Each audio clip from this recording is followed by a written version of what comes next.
بسم اللہ الرحمن الرحیم۔ سورہ قریش، سورت نمبر 106۔ شروع کرتا ہوں اللہ تعالیٰ کے نام سے جو بڑا مہربان نہایت رحم والا ہے۔ لإیلاف قریش، قریش کے مانوس کرنے کے لیے۔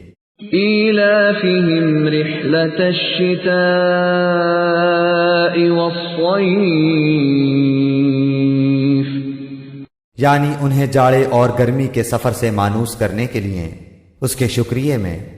فَلْيَعْبُدُوا رَبَّ هَذَا الْبَيْتِ، پس انہیں چاہیے کہ اسی گھر کے رب کی عبادت کرتے رہیں۔